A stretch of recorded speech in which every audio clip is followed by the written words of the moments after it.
urgent investigation, now nearly a month. Chief Investigative Correspondent Aaron Katursky is back from Tucson and is here with us. Today is 20-something days without her medication and a pacemaker. Crazy.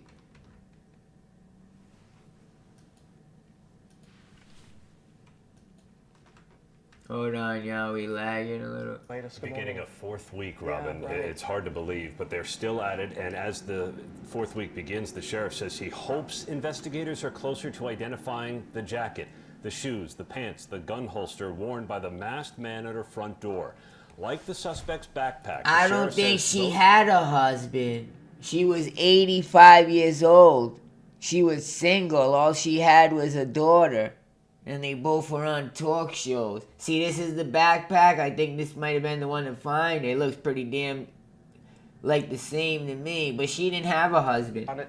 See, that's her daughter, and that's her. That's the only people in the picture. And is here with us with the latest. Beginning a fourth week, Robin. Yeah, right. It's hard to believe. Yeah, maybe in the past. And as the fourth week begins, the sheriff says he hopes investigators are closer to identifying the jacket, the shoes, the pants, the gun holster worn by the masked man at her front door. Like the suspect's backpack, the sheriff says those items may also have been purchased at Walmart. They're going through the receipts. Volunteers headed out this weekend to look for Nancy on their own, and they found a backpack. They handed it over to deputies, but the sheriff's department says it appears to have been there a bit longer than 3 weeks. It contained the ID of an underage person. It is not thought to be a viable lead, and the sheriff's department is also saying we all want to find Nancy. What's going on? They find a glove up the street. Ain't nobody stupid enough to go break in a house with a glove and then go throw the glove up the street before you pull off before you get off the street. And then they find the backpack. Nobody's stupid enough to use the backpack in a burglary and then go throw it in the street again. What's going on here? This work is best left to professionals. Investigators are open to the possibility the suspect had an accomplice, though there's no new evidence. There is no additional video from her home security system. There is no vehicle of interest. But investigators are still canvassing the neighborhood. They're searching through residential cameras and analyzing DNA recovered from inside the... What's crazy, they got the Ring camera. They got the guy pulling up. He puts flowers, shrubs in the Ring camera, which we're going to see. But you're telling me that Ring camera couldn't pick up headlights pulling in the driveway? The Ring camera is not set to see who's coming and pulling in the driveway, which is also the most important thing besides seeing the person that may come in with a mask and you don't know shit. So getting the car and the plate is also important, so you would think the Ring camera would be focused in that type of direction. House. Sources tell ABC News Savannah Guthrie and her siblings are aware now that certain leads have not been panning out, and eventually resources may have to scale back, although the sheriff insists the investigation is going to remain active until all leads are exhausted or until Nancy is found. You have spent a lot of time out there. Can you just give us a sense of the atmosphere there? The community is praying. There are yellow ribbons up everywhere at the grocery store, everywhere in the neighborhood. The community is with the family, and they will not give up hope. We know the family, if you listen to Savannah's latest Instagram posts, they're not giving up hope.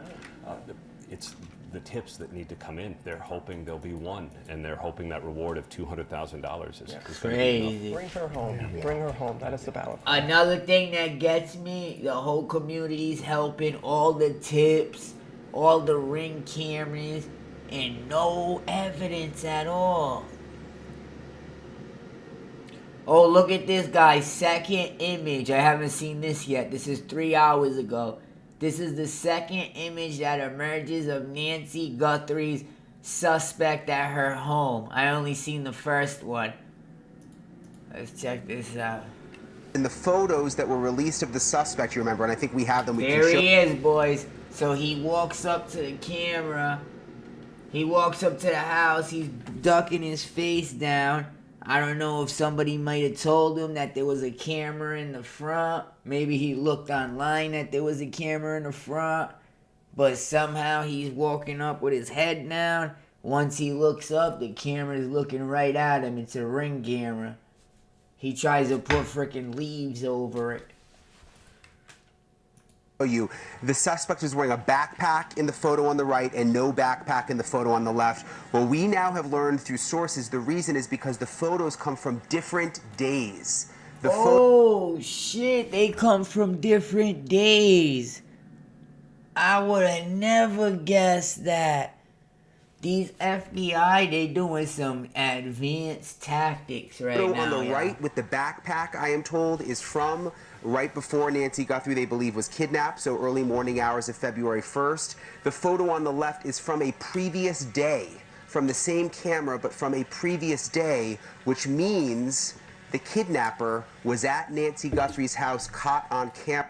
So tell me this, how effective are these damn Ring door cameras when they can't even tell what freaking day the guy was there? Does that make any sense? The first thing it should be telling you is the date, the time, and the hour. You're telling me y'all looking through a Ring camera and you don't even know what time of day the guy is there? This shit getting crazy and crazier. Days before the alleged kidnapping, Chris.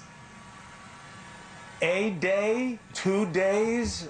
Exactly. They also didn't have a subscription for the Ring camera. What's going on, Brandon? So what they're doing right now, they're not supposed to be doing. Since she didn't have a subscription for her Ring camera, that this guy would have never been seen because the camera shouldn't operate when it's off or nobody's home or whatever, you know what I mean? But since it's such a high profile case that they'll tap into the camera even when it's offline, I guess it's still recording somehow even when it's offline, even though you can't receive it. But they'll tap into it and they'll get that footage even if you're not paying. So what's the point of paying? Any days? They should, right? I'm trying to nail that down. I don't have reporting right now on what day it was. I will tell you something interesting is when the deputies and FBI have been going to all the neighbors' houses, they have been asking specifically if they had video from January 11th. I've heard that over and over again from the neighbors. They want video from January 11th. I don't know if that means that's the other day that they got this guy on camera, but it's a day that I know that they've been very, very interested in. Do they know what time of day it was? You know that makes this even harder. So that means this guy came here more than once, on more than one different occasion, was in front of that Ring camera, pulled in that driveway, drove down that street, you know, in that high-end neighborhood, and nobody seen shit? It's like, did he belong there? Was he a resident there? What's going on? No, but it's dark. It's definitely. I mean, it's dark and boat. We know the photo when he allegedly showed up for the kidnapping was the middle of the night. It looks like the photo on the left. It's also very dark out. So it was probably in the night. It's so dark in this neighborhood. You know, sometime overnight. I got to tell you, it is very unusual for someone to case a house by going up to the front door. Oh yeah. It is a very non-sophisticated way to do this, and usually when guys are casing a place, they are dressed in a very incognito way. Was he they are hesitating? not walking around with masks. This is it's very interesting. Even if it were in the middle of the night, I'm sure to officials it's giving them a sense of what level of person they're dealing with here, which could make the situation even a little bit more harrowing, to be honest. But Brian, thank you very much. This is important. One more thing. Why are they just telling you this now? Well, you know, it's coming from sources that we have, so it's not an official release right now from the sheriff's office. We've had questions about. I've been curious why the picture with the backpack and no backpack. It didn't make sense from the beginning, Chris. I think you asked the same thing. Like, did he put the backpack down? So this really does clear up a lot of that. Quite a doozy. I'm going to bring her on. She's going to explain what she learned, but she reported exclusively that they actually do have a potential suspect in the case, and the identity is rather shocking. I'm going to bring her in now. Ashley Banfield, thank you so much for joining us. So tell us. And they go out in concentric circles in terms of investigating family members, right? So I'm trying to go. But couldn't they have gotten her in the car, Ashley? Let's go. Thank you for the sub. Thank you for the sub, brother.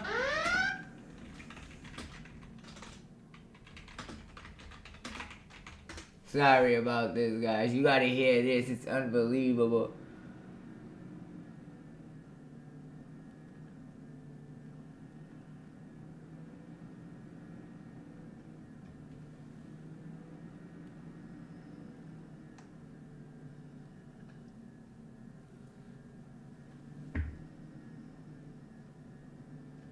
Whatever.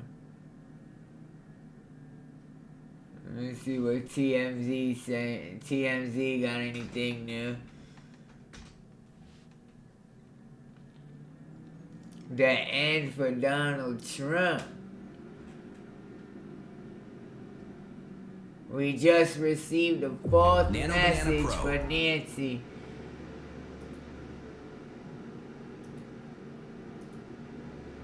Morning, we have received a fourth letter from the same person who says that he knows where Nancy Guthrie is. Thank you and for he the wants sub, Brandon. Money in return for the information. Essentially, he wants the reward. 11,103. I have something to say to you, and I've already talked to the FBI about this. So somebody keeps writing to TMZ, guys, saying they know where Nancy is. Send them one thing in Bitcoin, which is 50,000, and they'll give it up. If you are not real, you're committing a crime, and you should know that. And this is a serious federal crime.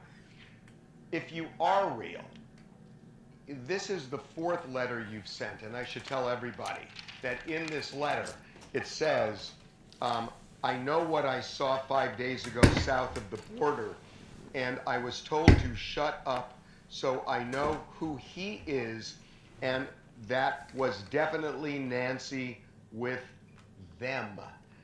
This is the second time he has referred to more than one person involved in this. He said there is a main person and there are others, and he said it here.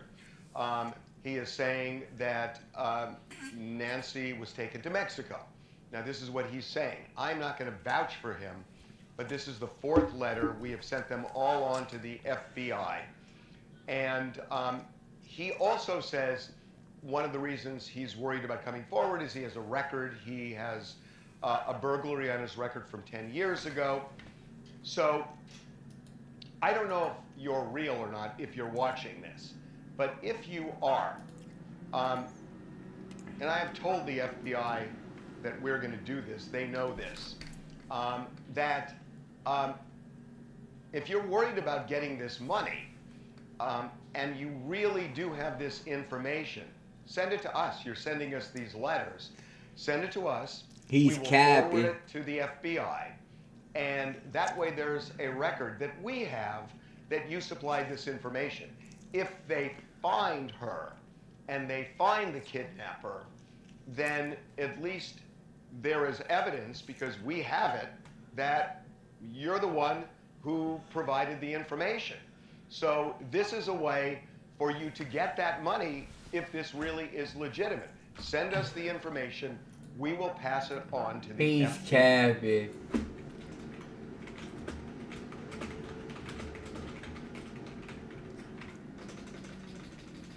Hold on, boy.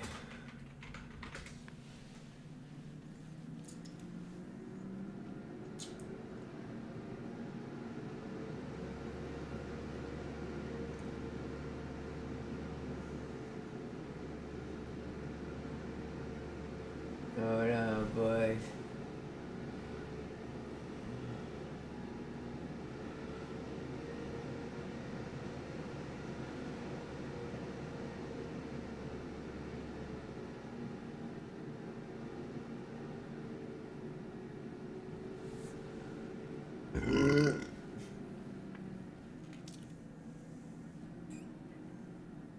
Neighbors saw everything but were There are nights that threatened. change everything. Nights so quiet on the surface that no one thinks to ask questions until it's too late. Nancy Guthrie had one of those nights, and the people who lived closest to her, the ones who could see directly into her world, they didn't just witness something that evening. I don't believe They witnessed that. everything, every shadow, every move outside. It creeps in slowly, disguised as misunderstanding. I don't believe that, bro.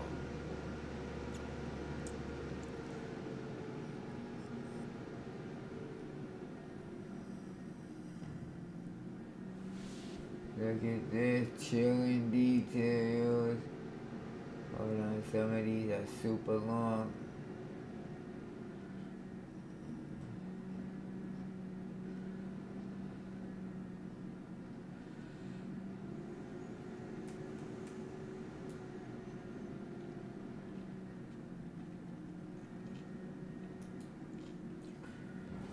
Are you Marsha? A detail that could change everything, gang. This is her house right there, guys. So Google search, somebody like scoped out the house. Look, that was where the blood was found. There was blood drops right there on the floor, which means there was probably like a scuffle or something when they tried to get her out the house. She resisted. Then I can't believe this guy really came on 2 different days. I would have never guessed that. Had no verified It all proof looks of like life. one still Surveillance shot. footage shows a masked individual approaching the house and interacting with the doorbell camera. Bitcoin ransom notes begin circulating, yet no verified proof of life is ever produced. Right? They Law didn't show enforcement no treats proof it of as a life likely yet. kidnapping from the start. That much is established. But beneath the official timeline, there is a smaller detail, technical, almost forgettable at first glance, that has drawn sustained attention in online forums and discussion communities. It doesn't concern the blood evidence or the ransom demands. It centers on the camera itself. In the footage released to the public, the suspect appears to disable or interfere with the doorbell camera shortly before Nancy vanishes. On its face, that suggests planning and awareness. Someone who doesn't want to be recorded eliminates the recording device. Then how do you Yet several call? observers began pointing out something unusual about the system installed at the house. The type of doorbell camera in question only stores continuous footage to the cloud if an active subscription is maintained. Reports circulating in tech-oriented discussions indicate that this subscription had lapsed. If that is accurate, then there was no full, uninterrupted cloud archive of that night. What investigators later recovered appears to have been extracted directly from the device itself, which means the publicly released footage may represent only a fragment of what briefly existed before being overwritten. That subtle distinction Fragment. has become central to the speculation. If the camera was not actively backing up to the cloud, He could have then brought disabling spray it may paint, not have been necessary tape. to prevent long-term recording, which leads to a more uncomfortable possibility. Was the suspect truly cutting off a live archive, or was he interacting with a system that was already functionally limited? Some sleuths have even suggested that covering or tampering with the camera could have been performative, a way of signaling sophistication or control, when in reality, the device was not preserving much data to begin with. One commenter summarized the idea starkly. They didn't cut the camera. They knew it wasn't storing video. The intruder may have just covered it to make it look like they disabled it. If that theory holds weight, the implications shift dramatically, because knowing whether a home security system is fully Then active you know her. is not something a random passerby would typically understand. It suggests familiarity, either with the property itself or with the technical setup inside it. That possibility opens the door to a more targeted scenario, one involving someone who had prior access to the home or knowledge of its security patterns. From there, the speculation branches outward. Some believe the individual captured on camera may have worked at or near the residence at some point. A maintenance worker. I heard about this caregiver, too. He did like yard work around the area. Somebody said, yeah, this place is big. or a neighbor who had reason to observe the system over time. Others focus on the ransom notes, noting the absence of verified proof of life and suggesting the Bitcoin demands could have been opportunistic, perhaps unrelated to the person physically present on the porch. The footage that was released is Look at brief his and head down. angle restricted, given that it was recovered from fragmented back-end data rather than a continuous cloud archive. It may not reflect the entire duration of activity outside the home.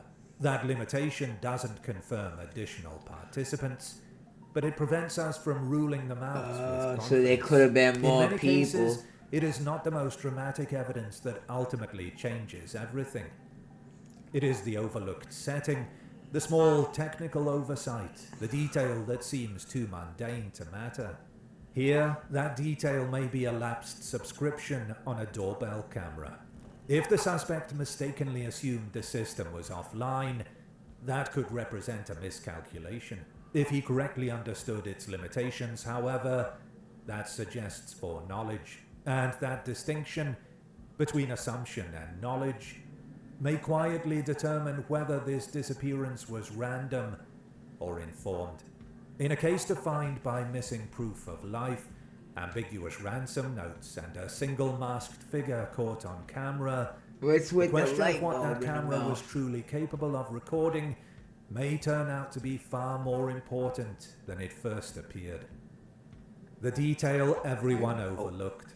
It took more than a week after Nancy Guthrie's disappearance for authorities to release usable footage from the doorbell camera at her Tucson home. He got a holster But on what his that waist. delay revealed was far more revealing about the case than the image itself. The video that ultimately showed a masked figure at Look the at front the holster door on his wasn't waist, yeah, simply with a gun. captured and stored in the usual way. It was recovered, extracted from fragmented and nearly inaccessible data deep within the camera's back-end systems. Officials initially indicated that the camera had been disconnected shortly before Nancy vanished, and that without a paid subscription, there was no cloud archive holding the incident on file. Who Most consumer disconnected doorbell it? systems only preserve footage in the cloud if the homeowner has actively paid for that service. Without it, recordings are overwritten or lost within hours. That understanding led early observers to assume the camera couldn't offer anything helpful. Yet the FBI and local authorities did release images and video in mid-February. They meaning said the they data got had to come FBI from software where they can see his eyes and like really like get a good picture of what's under this mask right here. That's crazy. somewhere. What they ultimately obtained was not a neatly stored clip from a cloud account, but footage recovered through a painstaking forensic process involving residual data that persisted on servers even without a subscription plan. That single detail, where the video came from and how it was retrieved, quietly challenges several assumptions about the timeline and the suspect's awareness of Guthrie's security setup.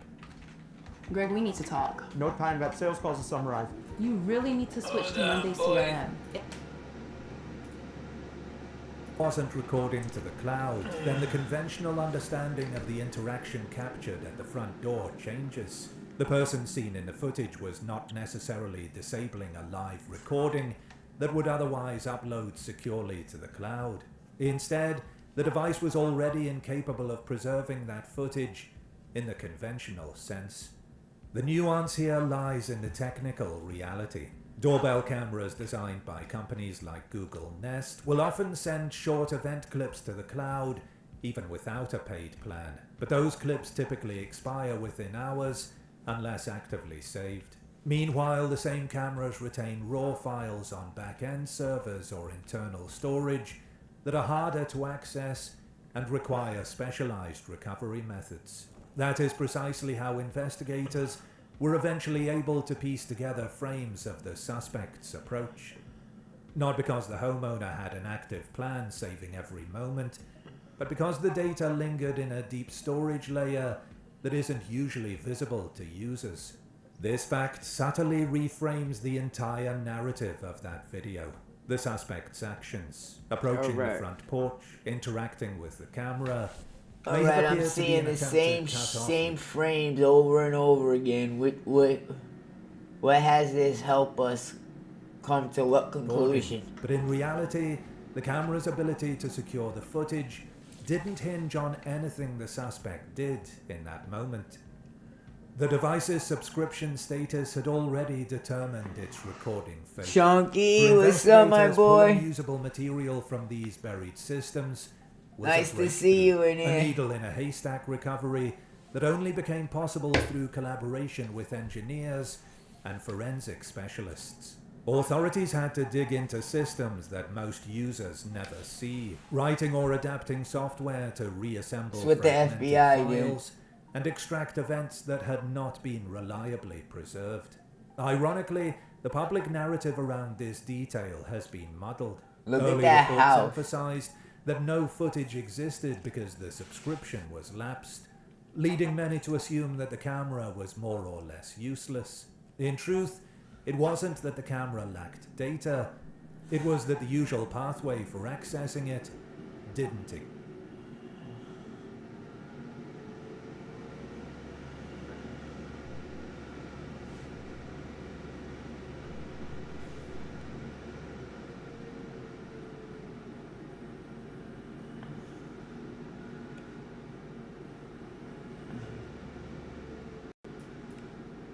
Apparently you can go from 0 to a complete site in just...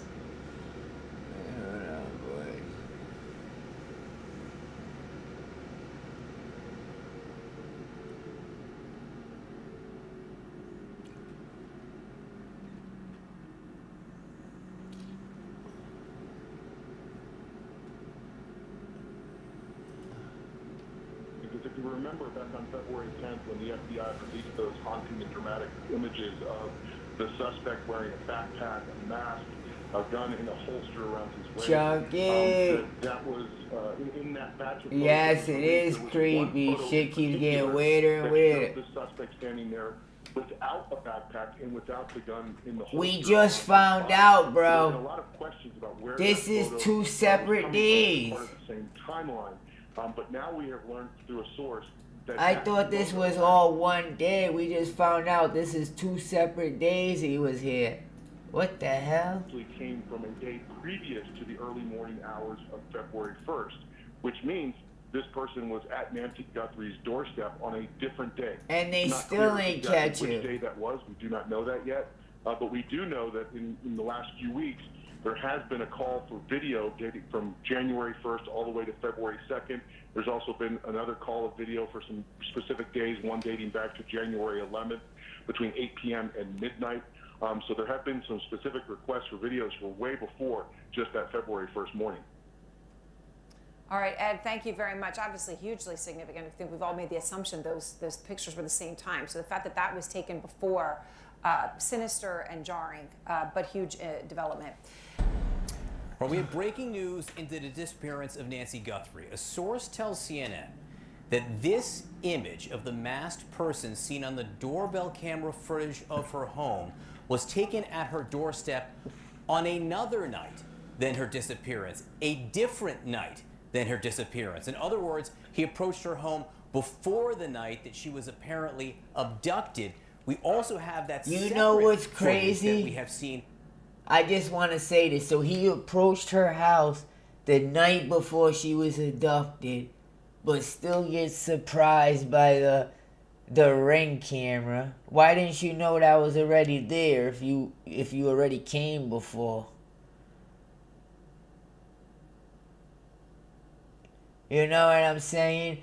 And then if it saves the last footage, and then it erases and overwrites, that means that was the last time you was at the house, is when you bumped into the Ring camera and covered it. That wasn't the first time you was there because it was overwritten. So if you was there twice, how'd you get fooled by the camera again? That's my first question.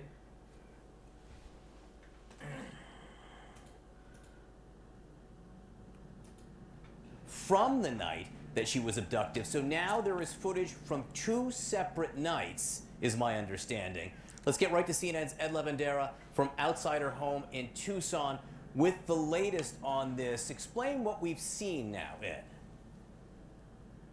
Well, this is significant, John, because if you remember back on February 10th, the FBI director, Kash Patel, released those stunning, haunting images of this suspect approaching Nancy Guthrie's home in the middle of the night. Right and or at wrong? the time, the FBI director said that Look at these him with his images head down. and photos were captured the morning of her abduction. So, the but this Ring one camera. photo stood out as we were all looking at it and have looked at it over the past week, because in all of the images and all of the videos, you see the suspect with the mask, the backpack, a holster around his waist that has a gun, and obviously the gloves. But if you look at this one particular image, which was in this batch of photos, And then that was another released by the thing, FBI, there is that one. he comes with a holster. If you're not gonna do anything, why'd you come to the house with a holster on? Did he get cold feet? Because I've seen that done a couple of times. People gonna go do something, they get cold feet and go back the next day.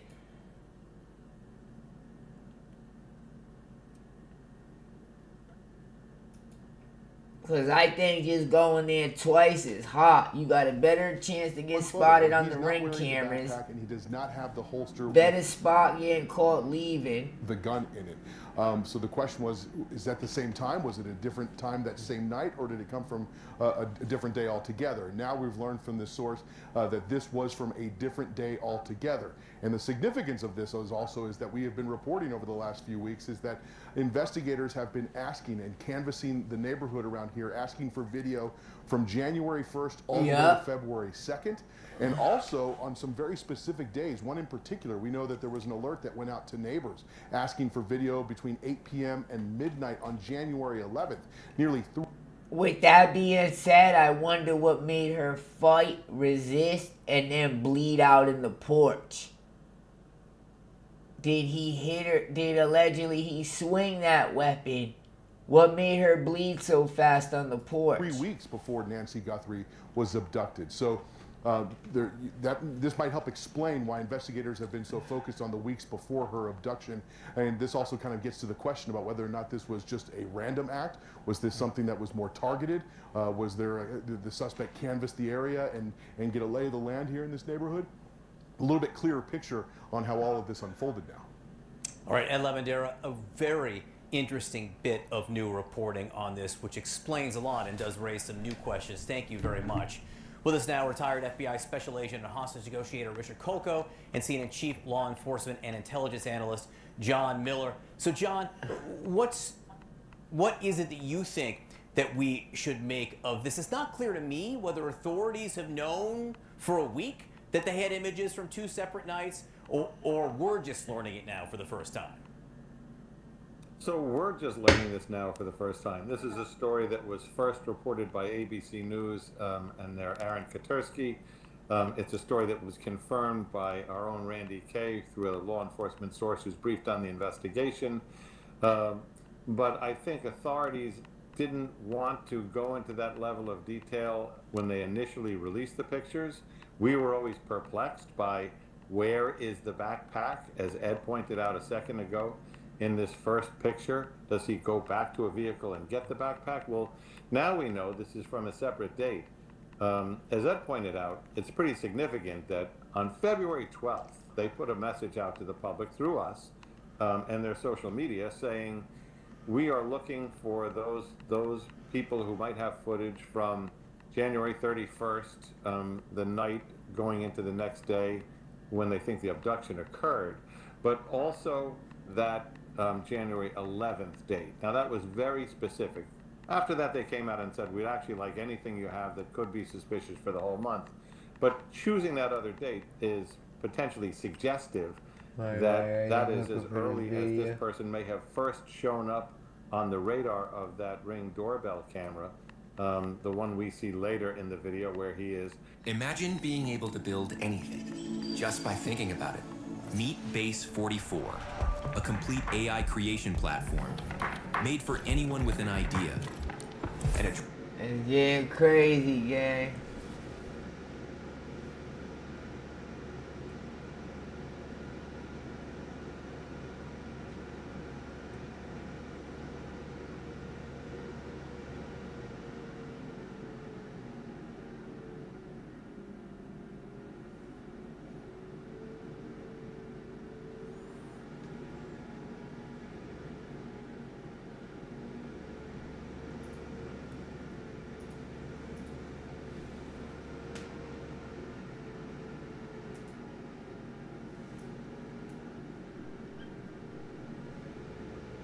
I found this one guy. Look at this right here, my boy. Here's Bruce what Rivers. do you remember the Oklahoma City bombing? You know, Bruce Rivers, he's the criminal lawyer.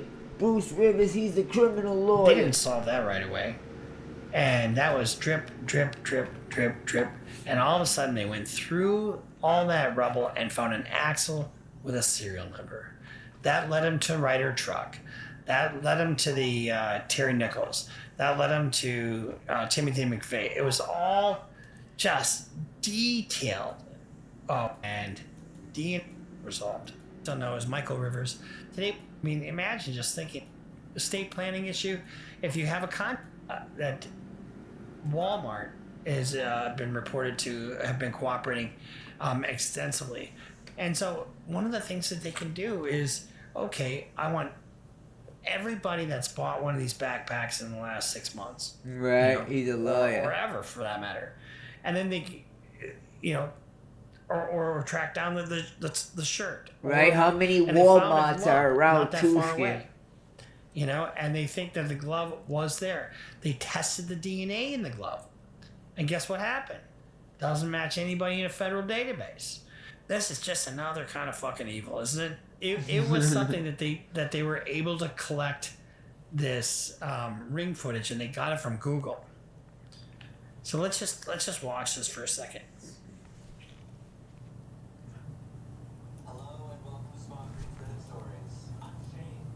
So that glove is going to give a lot of information. You know, it's a very specific type of glove. If he was there twice, how the hell did he get caught by the camera again, gang?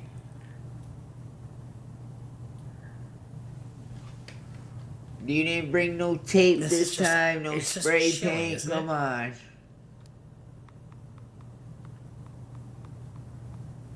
And then he covers it with some foliage.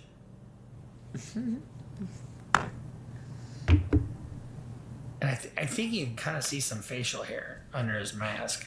So let's kind of look at some coverage from CNN. And they have a senior correspondent, Josh Campbell. He's a former FBI special agent, and seeing something through his eyes kind of informs us on what we should be looking for. In an online post, Savannah Guthrie and her family request anyone with information call the tip line. The tip line is 1-800-CALL-FBI or the Sheriff's Department at 520-351-4900. And Exactly, that's what some people are saying. Now, there was somebody that there was some note or something that we know where she is, and we'll give you, if you give us 60 grand. Dude, if you really know where she is, you can collect 100 grand. So, I mean, there's a lot of shit that they have to wade through. So let's watch some of this coverage real quick. There's so much snow outside, bro. I gotta go clean my car in a little bit. I was thinking about streaming. That's the hope for law enforcement right now. On it, you can see an individual approaching the I want to Guthrie come home. out there with This me. is just before Nancy's disappearance. The person is wearing a mask. Their hands are obscured with gloves. They also have... Now, FBI is going to take hours and hours and hours going over every square fucking inch of this video. Clothing from head to toe and a backpack. Now, Criminals are sometimes smart. We've seen this in past cases where sometimes someone doesn't want to leave behind evidence such as a fingerprint or skin or hair fibers. And so authorities now are asking the public to look at this video and these images and determine if maybe you recognize who this person is. On the video, we can actually see the person walking, so-called gait analysis. How someone walks, because of the unique nature of how we all move, can sometimes be critical as well. Again, authorities wanting eyes on this video. They want the public to pick up the phone and call law enforcement if you recognize who this person is. Now, behind the scenes, law enforcement will also be working to scour every single item